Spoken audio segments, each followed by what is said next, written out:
26th of July 2013. Thank you so much for making time for Citizen at 1. We totally appreciate it. My name is Willis Soburu, and our top story this hour: the residents of Makueni County have, of course, gone to the polls. It is their time, of course, to elect the new senator in that region. Our senior reporter, Francis Gashuri, now joins us live from Makueni. Francis, the last time these people went to the polls, there was a voter turnout of about 84%. What is the voter turnout around this time? Good afternoon, Willis Raburu, indeed, from Makueni County. And we are at Uno Primary School in the heart of Makueni County. This is where eventually, at the tallying center, just a short distance from here, the county tallying center, where the winner of the Makueni senatorial contest will be declared. But for now, Willis, very low turnout. And a few voters streaming in since the polling stations opened, not just in this polling station, but various polling stations across Makueni County. Very low turnout. In fact, polling officials are estimating that so far the turnout has been around between 40 and 50%. But there is still hope that the remaining hours, people will be able to come and participate in the voting exercise. And some of the candidates have already voted. We have managed to see some of the candidates voting. One of them was John Harun Mwau, who voted at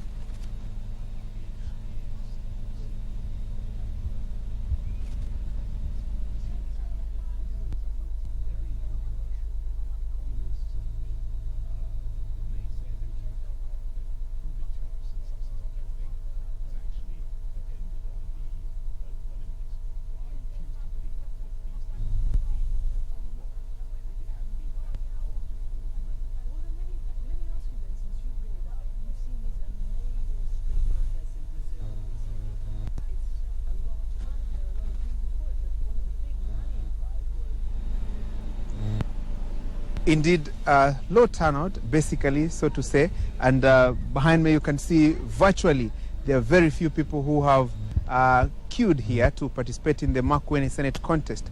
And this is a situation that has been replicated across the county. And of course, some of the polling officials not yet been able to give the exact confirmation of what the turnout is, but shortly will be joined by the county returning officer, Salad Boru, to give us an update on what is happening, how they have managed to proceed with the exercise. And some of the candidates have already participated in the exercise. John Harun Mwau was the first to vote at around 7:45 this morning at Utanga Primary School in Kilome. And the other candidate who has also cast his vote is Mutula Kilonzo Jr. He has managed to vote at Umar Primary School in Mboni constituency. And you can see his team, the people who escorted him to go and participate in this exercise. And he's one of the candidates who are seeking to replace his father, the late Mutula Kilonzo, as a Makueni senator.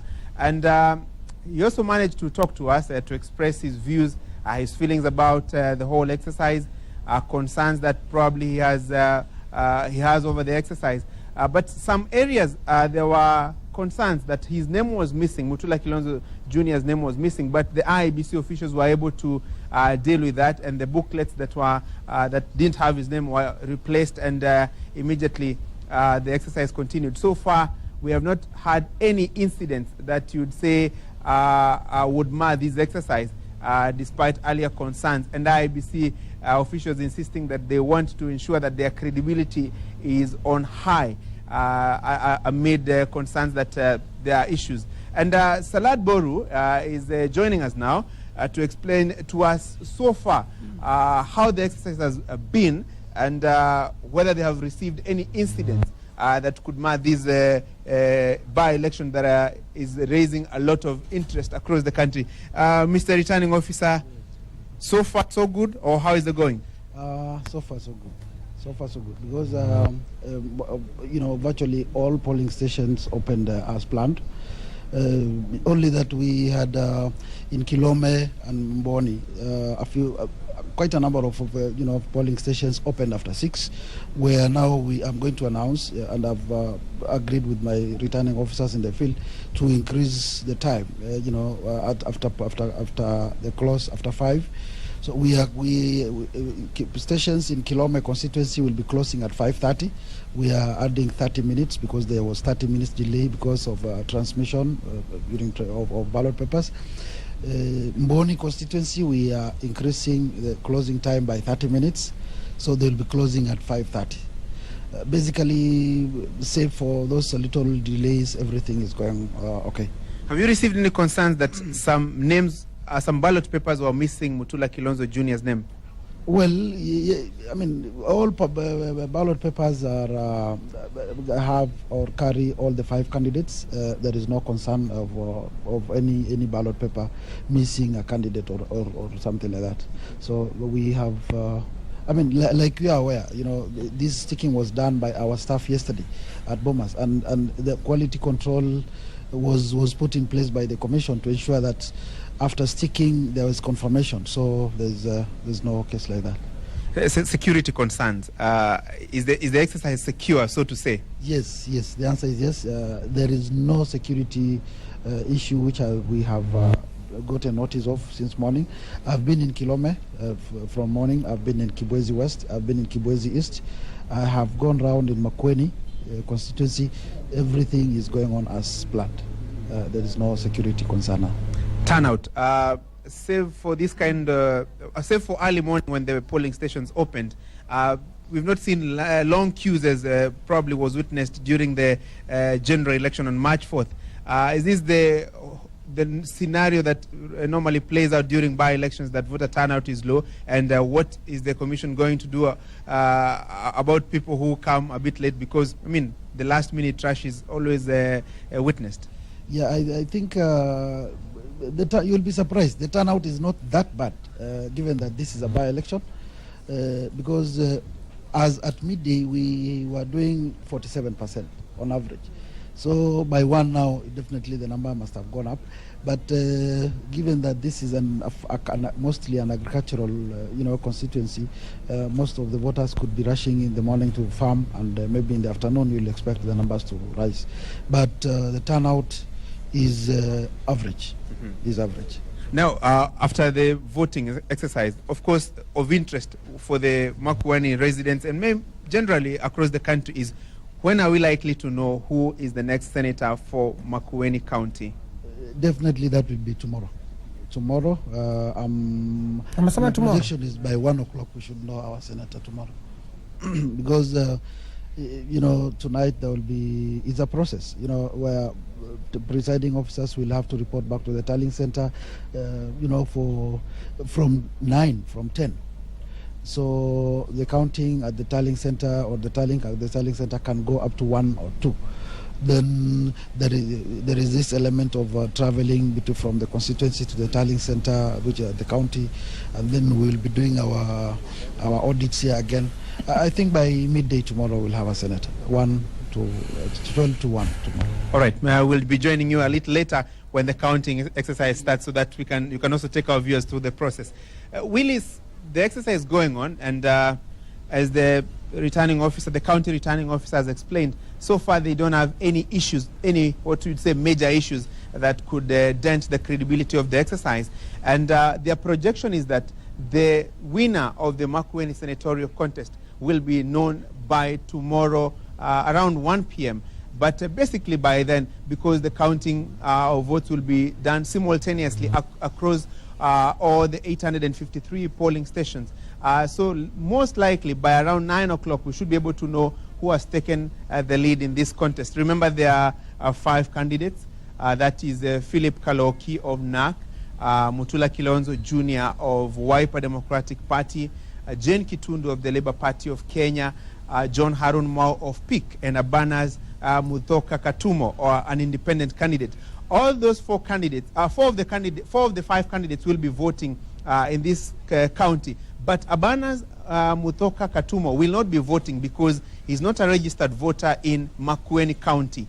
He's registered in Nairobi, so he will not be participating in the voting exercise, even though his name will be on the ballot paper. Remember, The law only requires you to be a registered voter, doesn't outline that you must be a registered voter in a particular constituency or county where a by-election or a general election is happening. So basically, he will be asking people to vote for him, but he will not be voting for himself. That is the whole scenario here. So basically, we will continue looking around, seeing what's happening, and update our viewers on the happenings here in Makueni County as the Makueni electorate go to the ballot to decide who will be their next senator to replace the late Mutula Kilonzo. Back to you, Raburu, if you don't have any other question. Well, Francis, just one more question there before you go. In terms of security, of course, we have been assured there by the IEBC official there that there is going to be tight security in the area. But what are some of the rules, just for the residents' sake, what are some of the rules that the security agents have put in place in that area? Because you know that there are normally some stringent rules that they adhere to in terms of the voter, the exercise when you come in, what time you leave, what happens after you cast your ballot, just for the sake of the residents of Makueni. Absolutely, Raburu. And there are around 1,000 police officers who have been dispatched across the county. Some are guarding the polling stations and others are patrolling just to ensure that there is peace and security during this exercise. And the instructions that people who are coming to vote are being given is that once you cast your ballot, take off, don't hang around the polling stations, wait for the results at home. And any issues of, let's say, campaigning around polling stations, the electorate being warned that such acts constitute electoral offenses which are punishable by law. So they're being instructed or they're being guided by the polling officers that once you cast your ballot, just go home and wait for the results. Don't hang around polling stations. Don't try to lobby other electorate to vote in one way or the other. Because this is a free exercise where one is expected to exercise their free will. So basically security intensified, Raburu, here in Makueni County. And eventually when the counting exercise begins, there are screens that have been mounted in constituency tallying centers and county tallying center so that people who want to follow the proceedings can come and watch from a distance, because there will be large screens mounted just to show them how the results are trickling in. So basically all that has been taken care of to ensure that the process is free and fair. Well, thank you very much, Francis Gashuru. We will, of course, be coming back to you later. We understand that there is more that you want to let us know. Of course, this is the day, your day there, and the day of the people, the residents of Makueni. So we will be able to come back to Francis Gashuri over there in Makueni County to get more of the candidates casting their ballot. Now let's move on to a developing story here. And the death toll from the Githurai accident, which occurred last evening, has risen to 11. This is after one victim died in hospital. According to the Kenyatta Hospital Corporate Affairs and Communications Manager, Simeon Idhai, out of the 11 casualties of the Nairobi accident admitted at the hospital, 7 have been charged. The grisly accident happened at around 7 p.m. yesterday evening after a bus plying Route 45 rammed into stationary matatus along the Thika Superhighway. Police say the bus, christened Paradiso, was overspeeding when its brakes failed.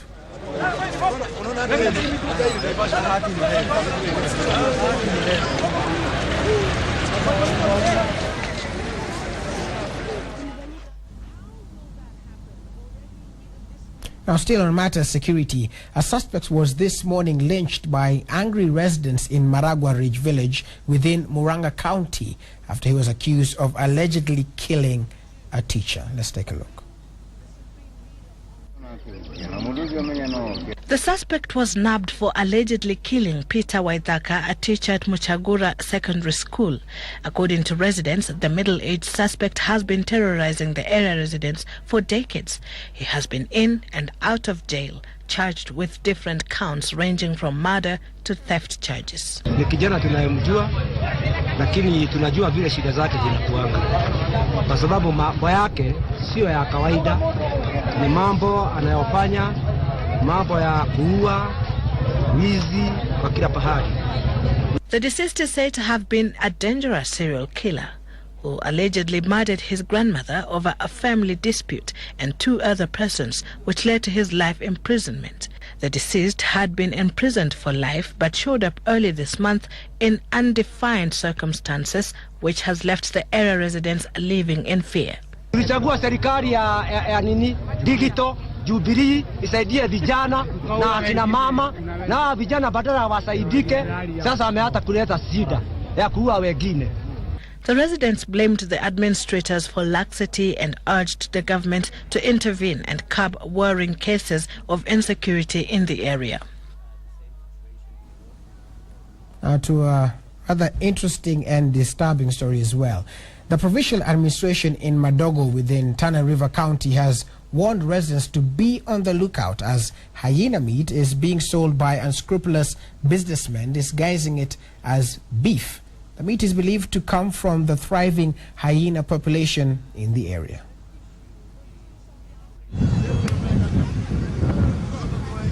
Meat, a meal that some of us look forward to. For some, their choice of meat is that from cows, sheep, and goats. But in Tana River County, residents of Madogo area now have another type of meat, that from the hyena.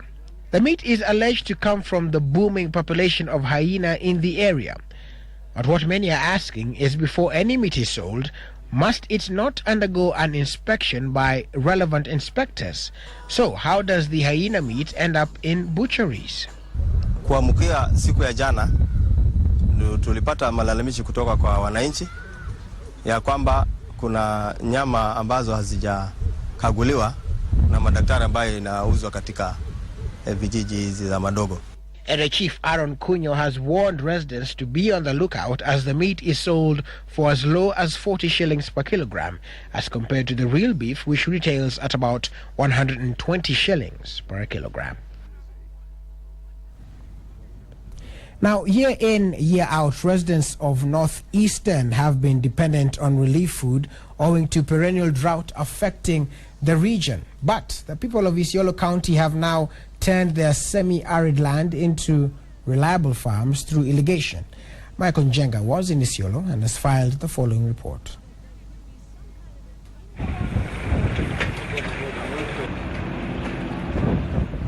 For decades now, Isiolo County in Northeastern has been classified among semi-arid areas, with the residents here depending more on pastoralism as their main economic activity.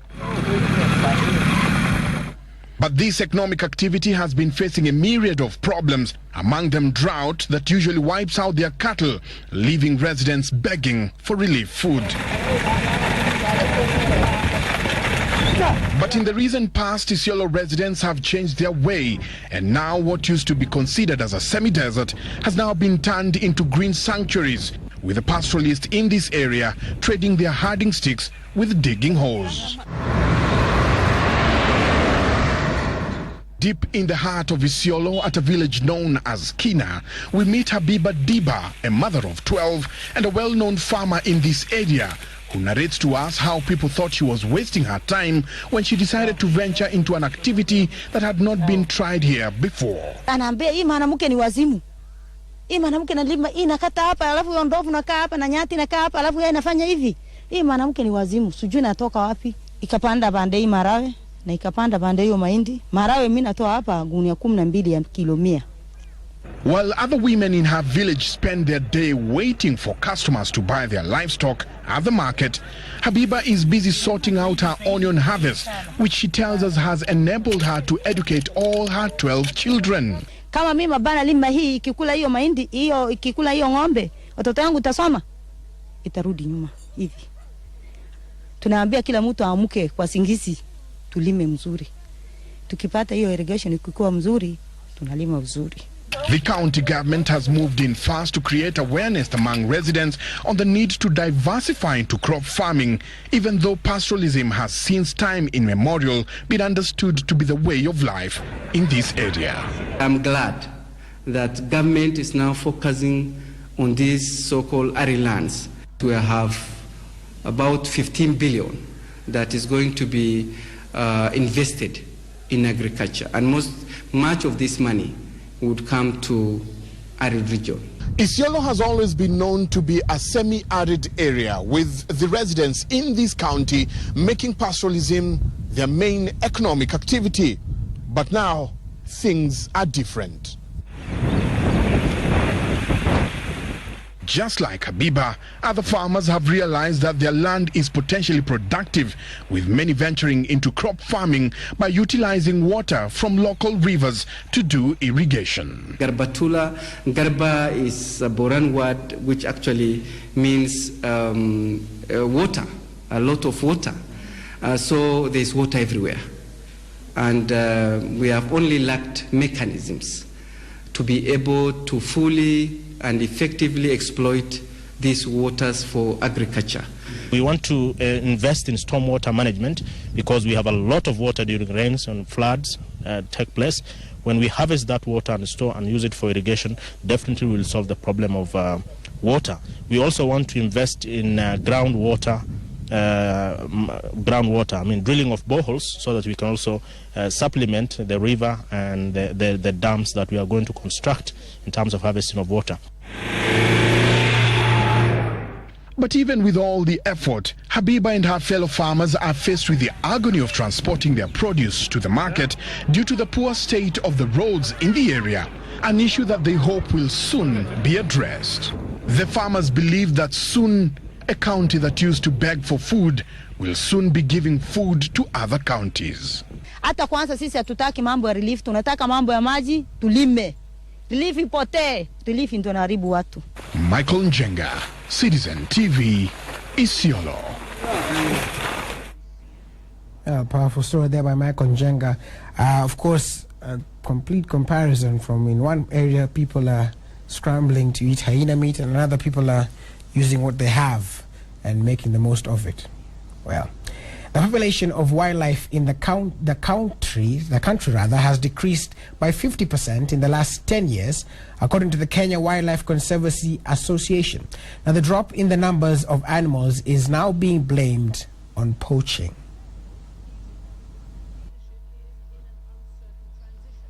According to the Kenya Wildlife Conservancy Association, the rise in price of trophy in the Far East, coupled by proliferation of small arms, were to blame for the rise in cases of poaching. Speaking at a workshop for ranch owners in Naivasha, the association chairman said construction of holiday homes and conversion of land into farms was also affecting the number of wildlife. We have lost elephants from 167,000 30 years ago to about 38,000 today. We have now only about 1,000 rhinos left. This year alone, up to mid this year, we've lost 167 elephants, according to Kenya Wildlife Service statistics. And we are losing between 70 and 100 lions every year in this country. And at this rate, in the next 10 years, there will be very little or no lions left outside of the park. On his part, a conservation secretary in the Ministry of Environment, Gideon Gathara, said that 75% of wildlife in the country was outside protected areas. Because of the population increase in this country, because of development taking place in the country, you find that people have settled along the corridors and wildlife movement has been curtailed, such that we now need to re-establish our corridors, those that have been interfered with. Gathara praised the newly formed Conservancies Association, saying that it would help bring together ranch owners and forge a way forward for protecting animals.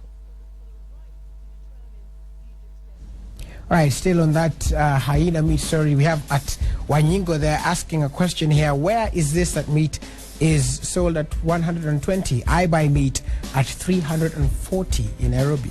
At Wanyingo there. Well, those are just some of your concerns. Of course, we keep appreciating your feedback on @Citizen TV News, @Citizen TV Kenya. We take a short break now, but when we return, we'll have more from the local front. We'll also be going back to Makueni for a little bit, and then sports news. You want to stay with Citizen at 1.